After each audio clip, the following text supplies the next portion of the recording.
Who is Kamala Harris's running mate, Tim Walz? There is a lot of information coming out. It sheds a lot of light on what a Harris administration would look like. If you don't have time for a full rundown of Walz's career and beliefs, the main thing to know is that as governor of Minnesota, he mandated that elementary schools put tampons in the boys' bathroom. I'm Michael Knowles. This is The Michael Knowles Show.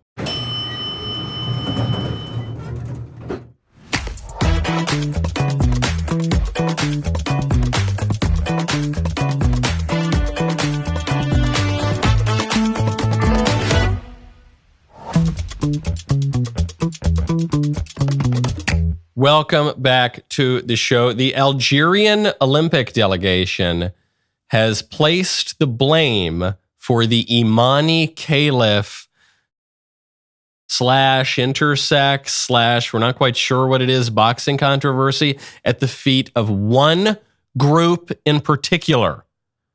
And we will get to that in one moment. But spoiler alert, it's the Jews. We'll get to their accusations in a moment. First, though, the yes or no game has been wildly popular in the DailyWire shop. We recently released the Conspiracy Expansion Pack last year. Is that recent? I don't know if that counts as recent. We sold out immediately.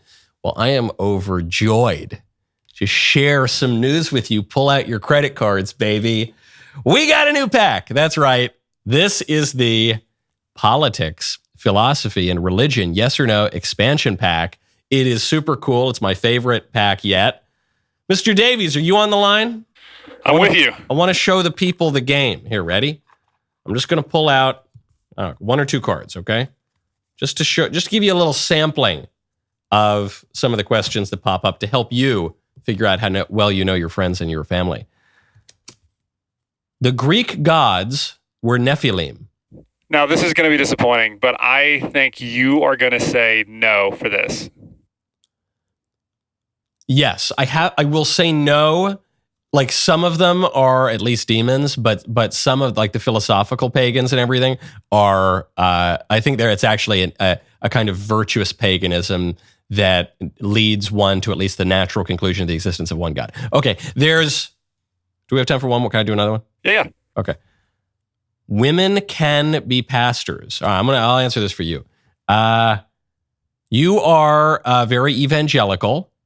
And this is what makes it very confusing, because the evangelicals, on the one hand, are super right-wing, or at least they were before BLM. I know it got a little rocky there for a while. But so they're generally, though, pretty right-wing.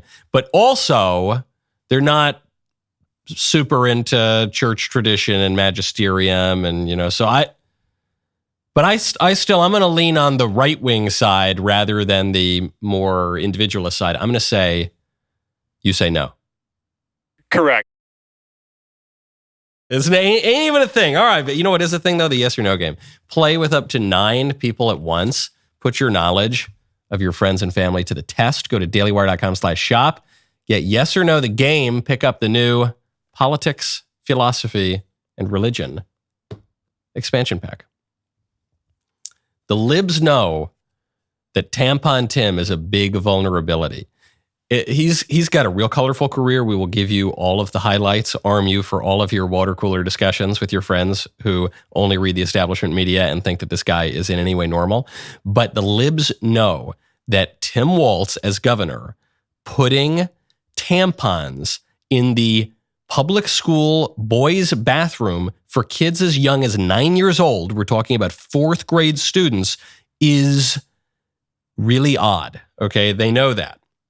So the New York Times posts, they have a whole article out and they post, the Trump campaign attacked Governor Tim Walz of Minnesota on Tuesday for signing a bill last year that provides access to menstrual products in bathrooms for all schools for grades 4 to 12 as a way to accommodate.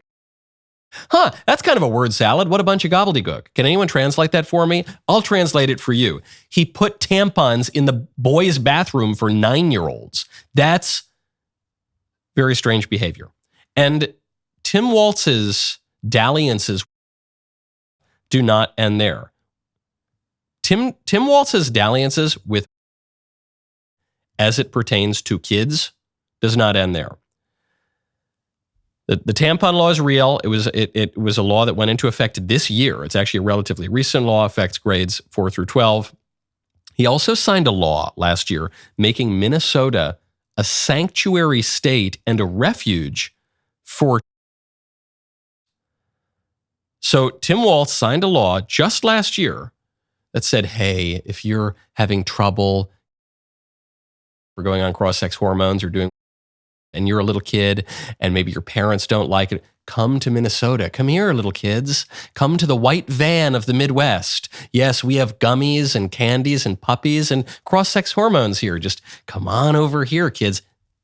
Very odd, very strange behavior, because the nuts and bolts of being a sanctuary state and a refuge for means giving kids, contrary to the law, contrary perhaps even to their families, puberty blockers, reconstructive genital surgery, and hormone therapy.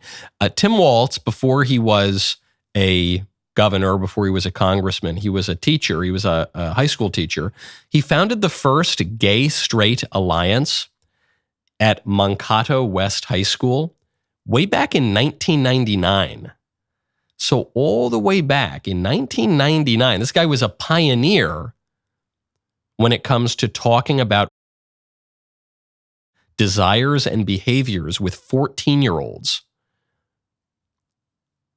Little strange, isn't it? And what's ironic is, I haven't even used the word weird because of this irony. The libs have attacked J.D. Vance for being weird because I don't even know exactly why they call it, because he says that people should get married and have kids. That was the main attack. They say, you think people should get married and have kids? You're a weirdo. You don't think we should murder all the babies? You're a weirdo. You don't think a man can become a woman? You're a weirdo. And it was actually Tim Walz who lobbed that attack. He's the one who popularized that line of attack. Tim Walz, Tampon Tim, he's the guy who did that. Really odd. Then it gets even stranger. Tim Walz makes his first big appearance with Kamala Harris at a rally now that he's the running mate, and he decides to make a weird sex joke about J.D. Vance. That is if he's willing to get off the couch and show up. So, you see what I did there? Okay, so you just that little snippet, you probably have no idea what that means out of context or even in context. He says, yeah, I'm gonna go see J.D. Vance, out there on the trail in the debates, if he's willing to get off the couch and show up. You see what I did there? And I watched that clip and I thought, I don't see what you did there. What are you calling him fat? Are you calling him lazy? What is this joke here? And so then I looked it up and I found that, so apparently, according to all these left-wing sources, not even just weird fringy ones, but now, the vice presidential nominee, according to the left-wing sources, J.D. Vance wrote in his best-selling book, Hillbilly Elegy, that he did with a couch or something.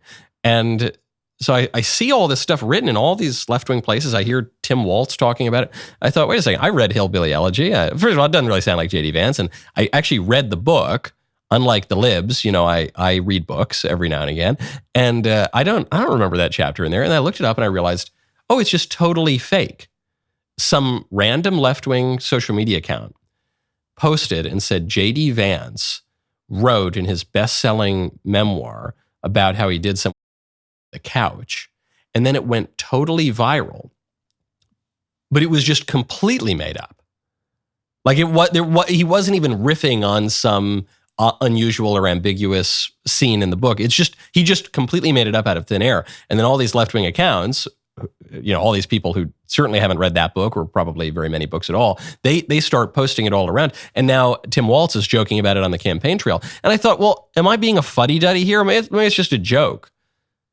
Then I thought, no, it's not even a joke, because it's just a lie. There's no setup to it. There's no connection to it. There's no even kind of incongruity that we can laugh at. It's just absurd. It's just an absurd statement and a lie. But the joke is not even that it's absurd. That would still make it a joke. The joke is that J.D. Vance did this. I don't know. You take all of these things together, Tim Walz, and we'll get to We'll get to Tim Walz's record on crime and all sorts of other political issues that's seem maybe more relevant to people's day-to-day lives. But I just think Tim Walz is a man with a consistent record of obsession over. Going back to 1999, this is one of the first guys in the country, certainly the first guy at his high school, to say, hey, boss, hey, Mr. Principal, I want to found a club where I can talk to 14-year-olds about specifically like aberrant disorder. Can I do that? And then he says, hey guys, now that I'm the governor, I'm going to make sure we put tampons in 9-year-old boys' bathrooms. That's going to be a top priority for me. And also, we're going to make Minnesota a magnet for kids who have and who maybe their parents, they don't agree with those, or they're not encouraging them. I want them to come here to me. And then I'm going to make up some J.D. Vance. I don't know. This guy. And I really don't throw this around lightly. I know the right sometimes throws around accusations of sexual perversion, like the left throws around accusations of racism. Sometimes it's gratuitous and it's uncalled for. But here we have a 25-year consistent record of sexual perversion from Tim Walz. And it's notable. It's actually beyond just our generally licentious culture where, there's a lot of everywhere. Like this guy in particular seems to be afflicted by this. But J.D. Vance had a good comeback. We'll get to that in 1 second. First, I want to talk to you about Hallow. Go to hallow.com/Knowles. The Hallow app offers an incredible range of guided meditations and prayers that help you deepen your spirituality and strengthen your connection to God. With Hallow, you can embark on a journey of exploration, diving into different themes and types of prayer and meditation. For the third year in a row, Hallow is having their wildly popular Saints in 7 Days prayer challenge, where over the course of 4 weeks, you will journey through the life of an incredible saint, learning more about that saint's faith, story, and ultimate surrender to the will of God in their life. The challenge will kick off August 5th. Saints in 7 Days goes deep into the lesser-known parts of a saint's life to show that while his or her journey to sainthood was filled with God's grace and glory, these people also had human struggles, great suffering, mistakes, and a profound need for God's mercy. Download the app for free and join the challenge at hallow.com/Knowles, Knowles, hallow.com/Knowles for an exclusive 3-month free trial of all 10,000 plus prayers and meditations. That is hallow.com/Knowles.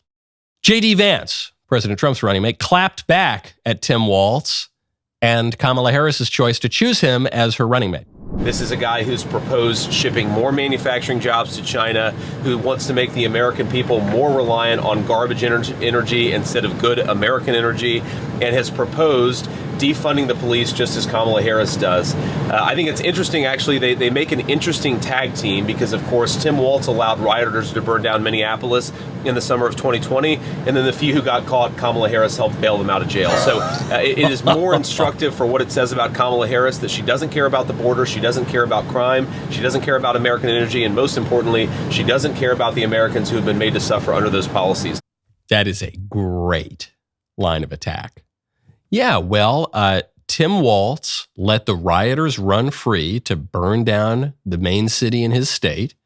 And then the few that did get caught, Kamala Harris bailed them out, which is true. Kamala Harris raised money specifically to bail out the rioters in Tim Walz's state, the handful who were actually arrested.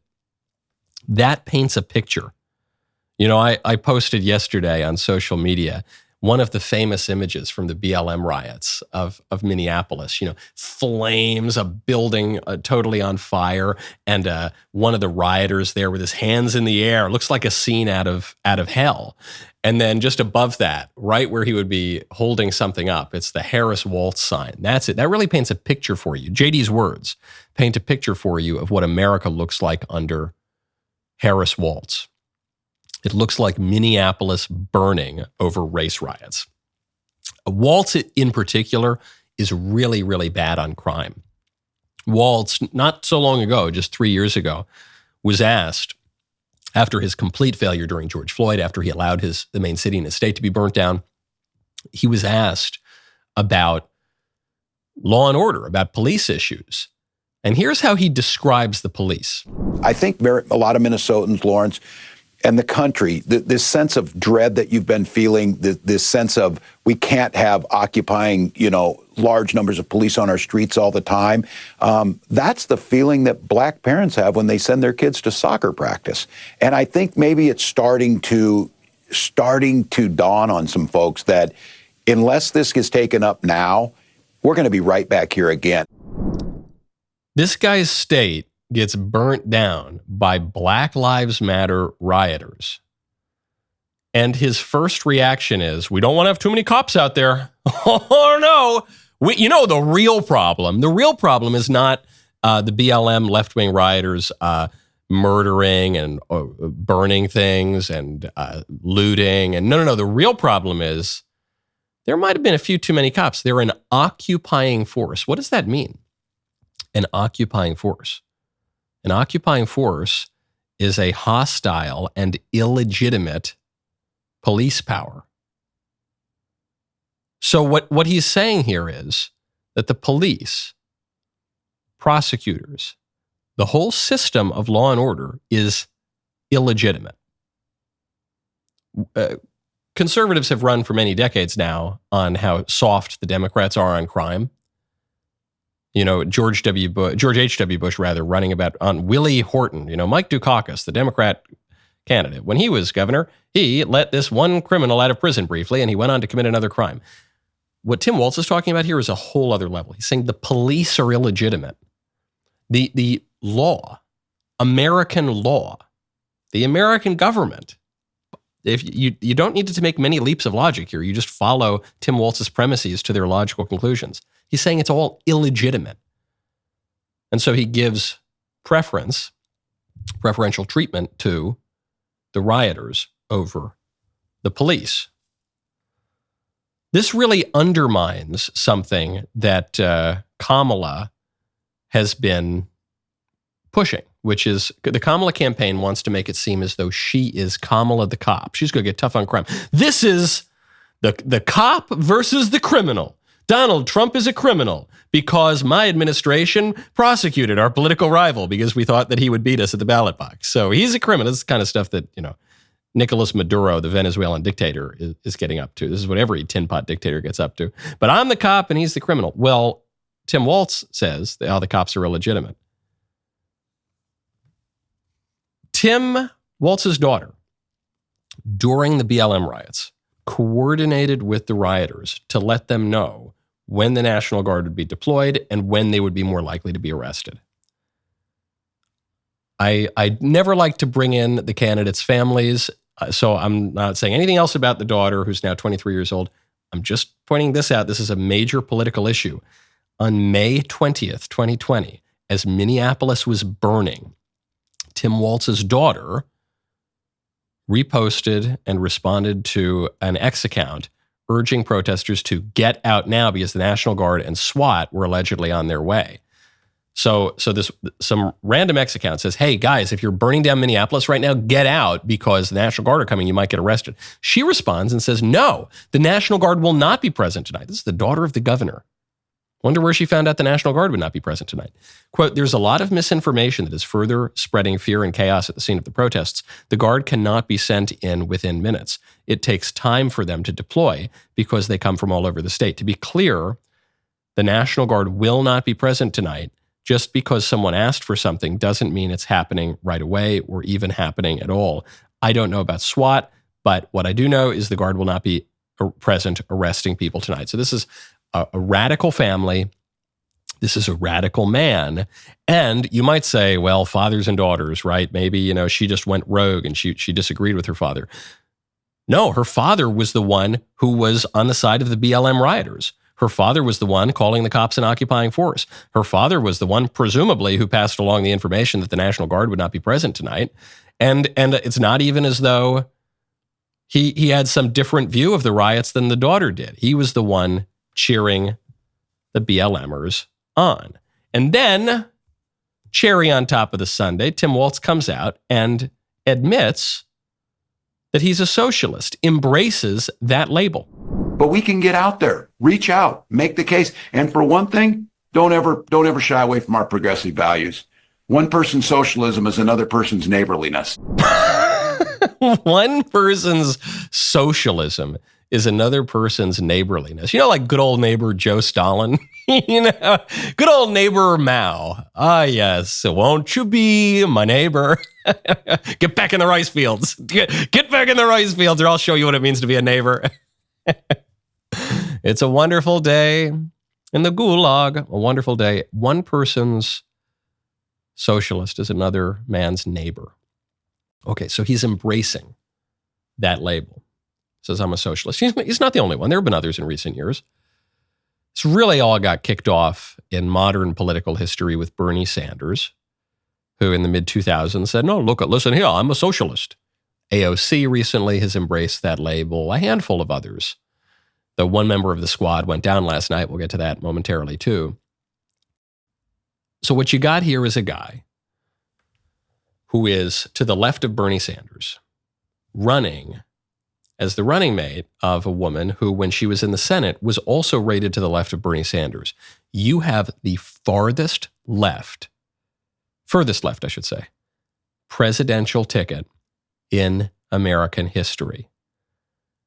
Mocking the cops, not only mocking the cops, calling them an occupying force, discrediting the entire American system of law and justice, and now embracing the label socialist. They also love killing babies. They do. They take a sacramental view of abortion. This is only ramped up since Roe v. Wade was overruled. That's why it's more important now than ever to support groups like Preborn. Go to preborn.com/Knowles. When a woman experiences an unplanned pregnancy, she feels alone and afraid. Too often, her first response is to seek out an abortion because that is what left-leaning institutions have conditioned her to do. But because of the generosity of listeners like you, that search may lead her to a Preborn Network clinic where, by the grace of God, she will choose life. Preborn offers God's love and compassion to hurting women and provides a free ultrasound to introduce them to the life growing inside them. This is how Preborn saves 200 babies every single day. Thanks to the Daily Wire's partnership with Preborn, we are able to make our powerful documentary, Choosing Life, available to all on Daily Wire Plus. This film presents an undeniable truth about the humanity of the unborn. It is available to you now, free of charge, at dailywire.com. Join me in thanking Preborn for bringing this important work out from behind the paywall, and consider making a donation today in support of their life-saving work. You can sponsor one ultrasound for just $28 if you have the means. You can sponsor the entire network for $5,000 one day. I strongly recommend giving what you can. I personally support this organization. Please go to preborn.com/Knowles to donate today. Preborn.com/Knowles or dial pound 250, say keyword baby, pound 250, keyword baby. The Daily Wire is about to release its very first theatrical film from the guys who brought you What is a Woman? Comes America's Next Great Question, the movie Am I Racist? Only in theaters, September 13th. Matt Walsh went undercover in the belly of the DEI beast, surrounded by professional race baiters and diversity grifters. Pre-sale tickets are available August 15th. Mark your calendars. That date is very important. Watch the trailer now at amiRacist.com. So Walz is a socialist. But Michael, that doesn't mean that Kamala herself, who cares about the VP? You're right. I'll probably most of the time I'll spend talking about the VP will occur today, because then we'll move on until we get to the VP debate. But then we'll move on. We'll focus on the top of the ticket again. But don't think that Tim Walz is appreciably different from Kamala Harris. Kamala Harris has articulated the same kind of socialist principles. It has to be about a goal of saying everybody should end up in the same place. And since we didn't start in the same place, some folks might need more. Equitable distribution. Giving resources based on equity, understanding that we fight for equality, but we also need to fight for equity, understanding not everyone starts out at the same place. So there's a big difference between equality and equity. Equality suggests often everybody should get the same thing. Well, that often assumes everybody started out in the same place, as opposed to equity, which is everyone should end up in the same place. Equity, everyone should end up in the same place. This is, and I don't use the word lightly, I think that attacks on communism, Marxism are somewhat overdone. I think a lot of our problems really arise more from plain old liberalism than from communism or, the Reds at the gates just about to destroy our country. However, this is communism. This is Harrison Bergeron, okay? Great little short story by Kurt Vonnegut. This is Kamala saying we need to handicap certain people because they're going to make it too far ahead. And we need to make sure that people don't merely have equality of opportunity, as some liberals and libertarians want us to have. It's not that people need to have good and appropriate social conditions that can be conducive to their flourishing and the growth and virtue, as some conservatives would like us to have. It's no. They all need to end up at exactly the same place. And if that means we gotta take from that guy over there, we're gonna take everything he's worth and we're gonna give it to this other person. And if that means we need to create new racial caste systems, we're gonna create those racial caste systems. And if that means that we need to pick winners and losers, we're gonna pick winners and losers. And I'm gonna do it. Me, Queen Kamala. What does that look like in practice? I think a lot of people are thinking, this is just classic Kamala. We're going to imagine what can be unburdened by what has been. Kamala doesn't exactly understand the relation between words and their meaning. Kamala, when she speaks, she seems to just be making noise. The words, supposedly, that come out of her mouth don't even seem to rise to the level of speech because they don't seem to carry any meaning with them, right? All this, wow, we love school buses, don't we? We're going to be unburdened by what has been, la la, kind of new agey wine mom claptrap. But these words really do carry meaning.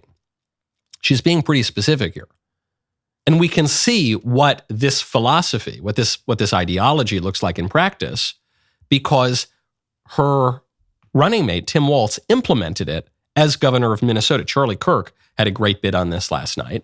Charlie said, during COVID, Tim Walz rationed access to monoclonal antibody treatments based on skin color. Being non-white gave a person more priority than having hypertension, and was equal in importance to having massive risk factors like diabetes or cardiovascular disease.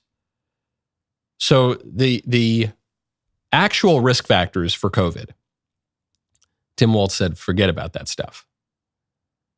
Sure, we have a limited number of these treatments, the monoclonal antibodies that seem to work pretty well, so we have to ration it in some way. We've got to pick. So you could ration it by who's got the money. That seems kind of nasty. I don't think we would support that in America. You could ration it by geography. You don't really want to do that. You could ration it by people who are most in need of them. Actually, especially during a pandemic, that's probably a nice idea. Or no, you could just say white people, back of the line, too bad if you die.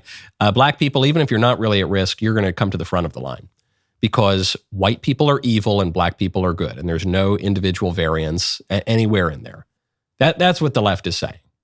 That's what equity looks like in practice. You think that's going to play in the suburbs? I don't think so. I was on Piers Morgan's show yesterday, and I was on with a number of great panelists, one of whom was Cenk Uygur from the Young Turks. And he was thrilled about the choice of Tim Walz, because Tim Walz is a tried and true, dyed-in-the-wool leftist. And Cenk is a big leftist. And so he said, this is great. He thinks the leftism is going to win. He thinks this is going to play in Peoria. I was also happy. I said, I'm so glad that I can agree with Cenk.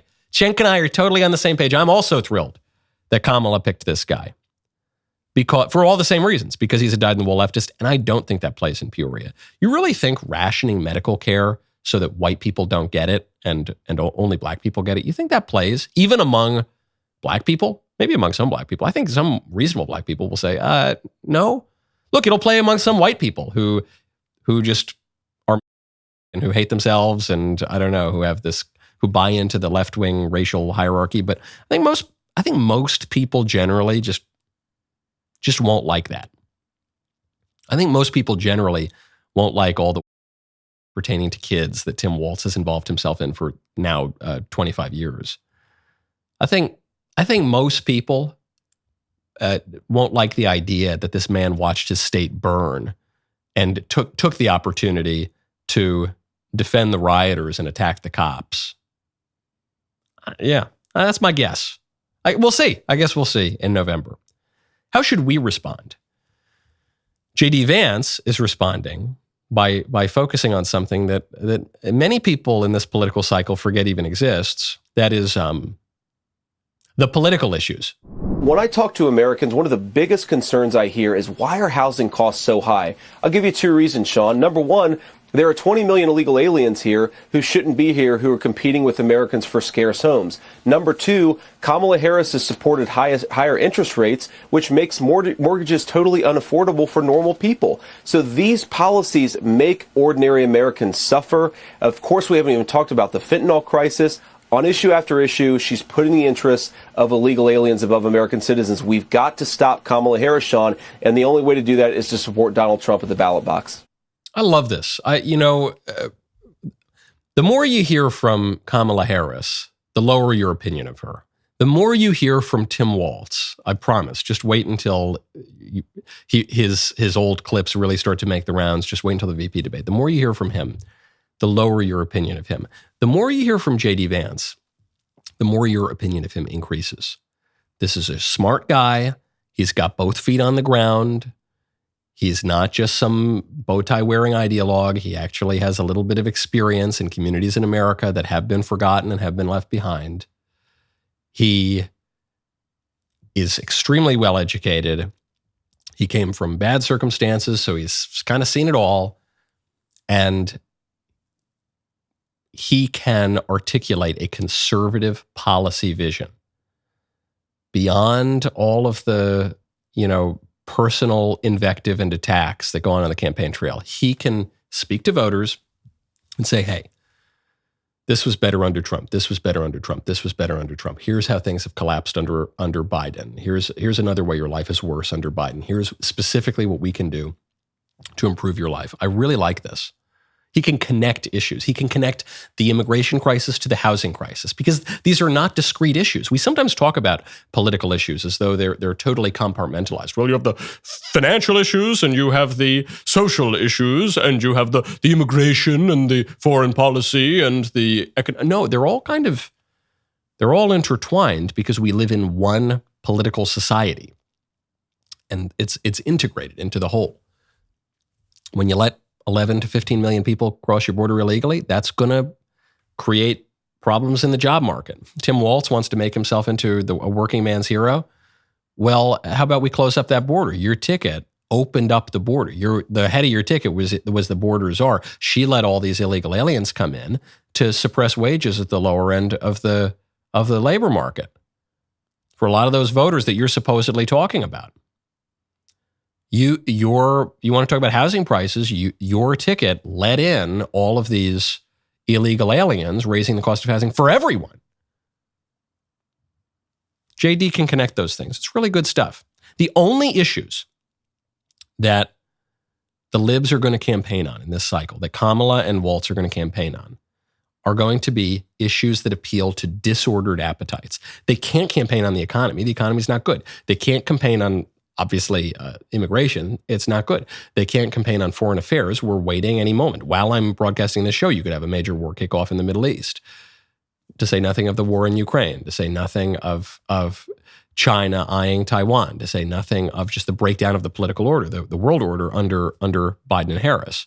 They can't campaign on any of those things. So the only thing they can campaign on is disordered personal choices, as Tim Walz is already doing. Some of us in here are old enough to remember. I see you down there. I see those old white guys. Some of us are old enough to remember when it was Republicans who were talking about freedom. It turns out now what they meant was the government should be free to invade your doctor's office. In Minnesota, we respect our neighbors and their personal choices that they make. Even if we wouldn't make the same choice for ourselves, there's a golden rule. Mind your own damn business.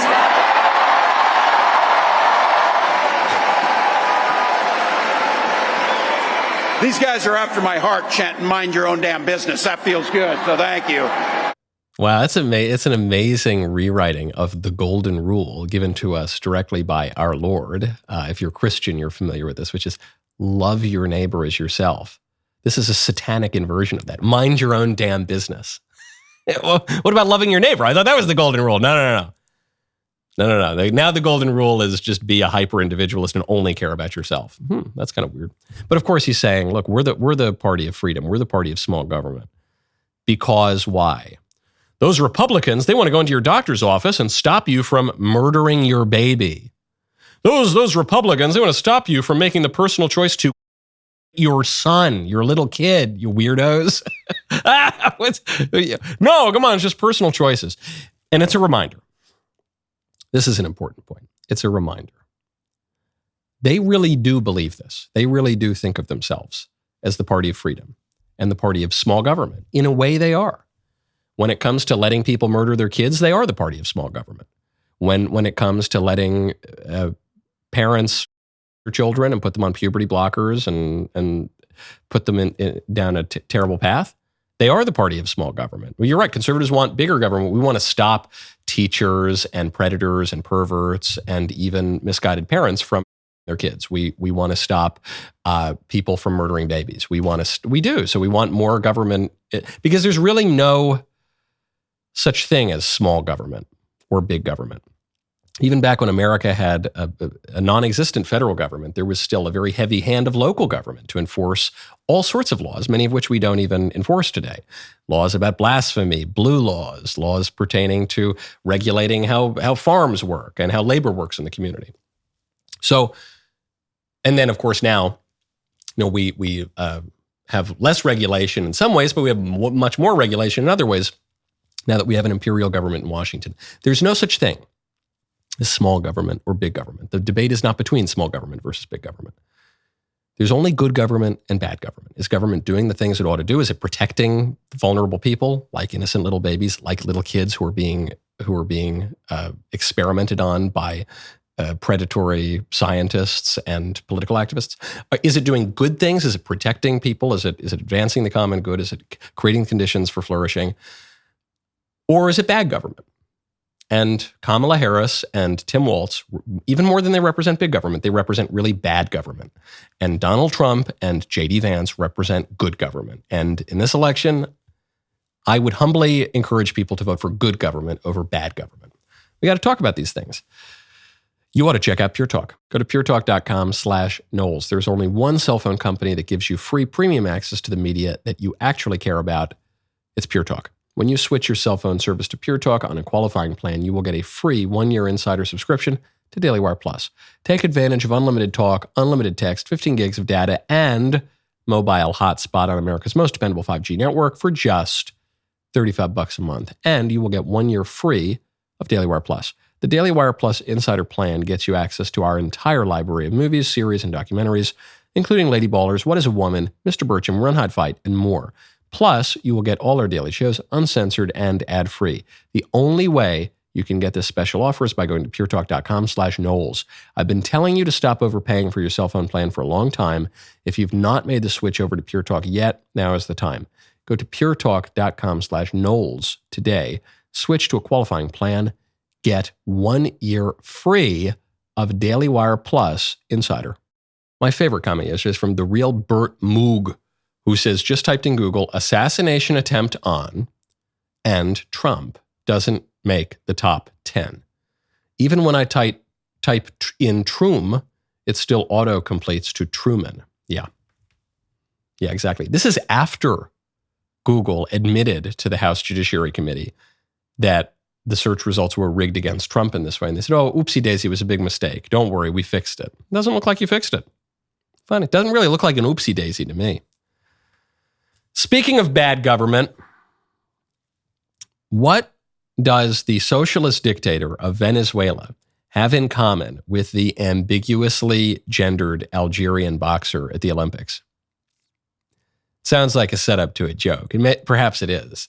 Apparently, according to the Venezuelans and the Algerians, respectively, they're both the victims of international Zionists.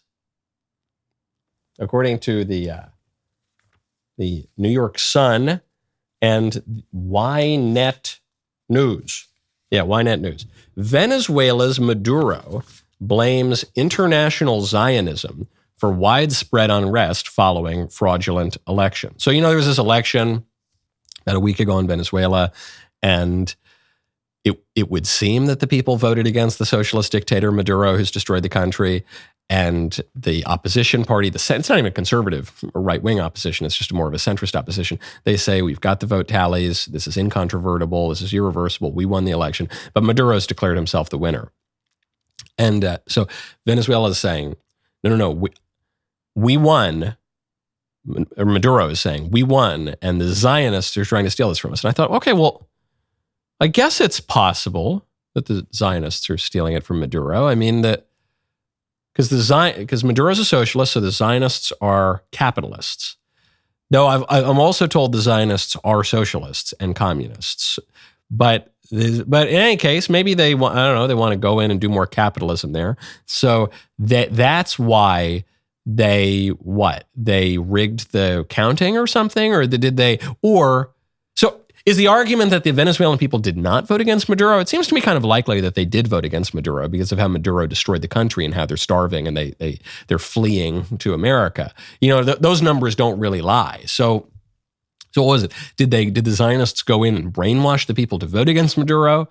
But no, Maduro's arguing that he actually did win the election. So I don't know. Okay, that one, we're going to put a little question mark there for the international Zionists and turn then to the Algerian Olympic delegation, which is blaming the controversy regarding Imane Khelif, the boxer who some are saying is really a man and has the chromosomes of a man, but the boxer insists on his or her sort of Schrodinger's boxer, his or her own womanhood, and the Olympic Committee doesn't really test for this anyway, so it's kind of unclear, but just watching this person pummel these women in the face is pretty distasteful to a lot of people. So anyway, the Algerian Olympic delegation is blaming the whole controversy also on the Zionists.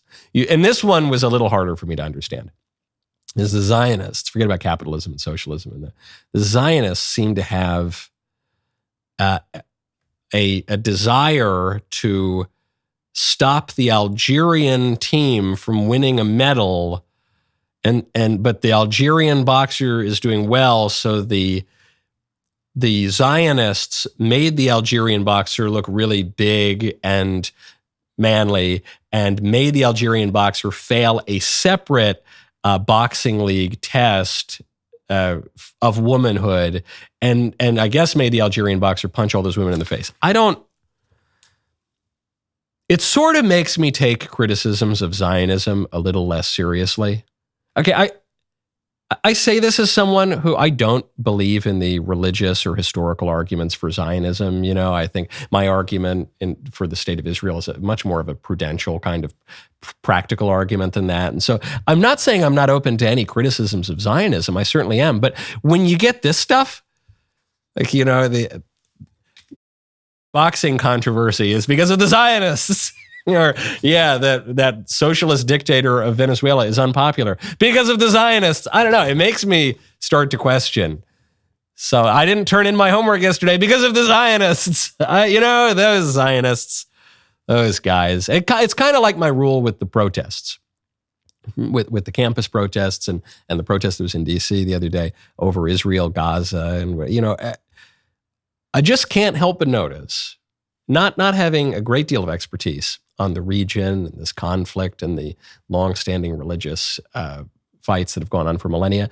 But if I were just looking, I'd say, okay, at the pro-Palestine protests, they burn the American flag. And at the pro-Israel protests, they don't. And at the pro-Palestine protests, you get people like AOC. And at the pro-Israel protests, you don't. So I just think, I don't know, as a rule of thumb, when the controversial Olympics boxer, whom some are calling a man, and the socialist dictator of Venezuela, and AOC and your blue-haired lesbian dorm mate from Columbia University are all on one side of a political issue, I'm probably on the other side of it. That's kind of my rule of thumb. Now, one thing the Zionists did do is they did kick Cori Bush out of Congress. So speaking of the squad, Cori Bush she's kind of a junior member of the squad. She's not, if AOC is Paul McCartney and Ilhan Omar is John Lennon and I don't know, Rashida Tlaib is George Harrison maybe, and Ayanna Pressley is kind of Ringo. I don't know. I would say Cori Bush is the Neil Aspinall of the squad. Okay, really a real junior member, but still out there. And she lost her primary last night. And this is after AIPAC dumped a ton of money. This is the American Israel lobby. Dumped a ton of money to kick her out. They did the same thing to Jamal Bowman, another crazy left-wing member who once called me a Nazi and said I only wanted white men to be alive in America. And so anyway, he got booted out. And now they booted Cori Bush out as well. AIPAC spent $9 million in support of Cori Bush's opponent. And so you're going to see a lot of people blaming, the Zionists and everything for this too. And they really did a lot of work to help kick Cori Bush out of Congress.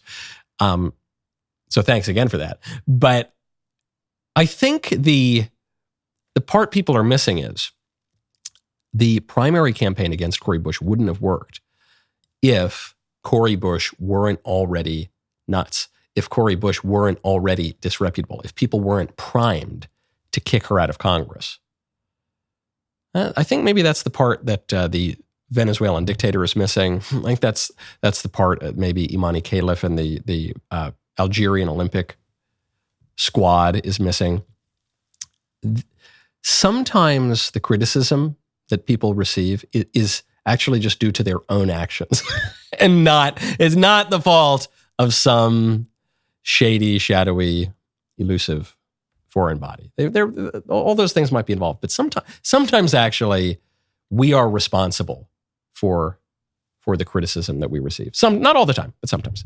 The rest of the show continues now. It's Tee Wednesday. You don't want to miss it. Become a member. Use code Knowles, KNWLES at checkout for 2 months free on all annual plans.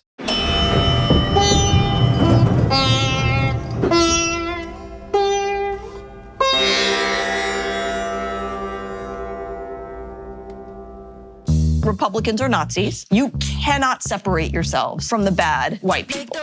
Growing up, I never thought much about race. It never really seemed to matter that much, at least not to me. Am I racist? I would really appreciate it if you left. I'm trying to learn. I'm on this journey. If I'm going to sort this out, I need to go deeper undercover.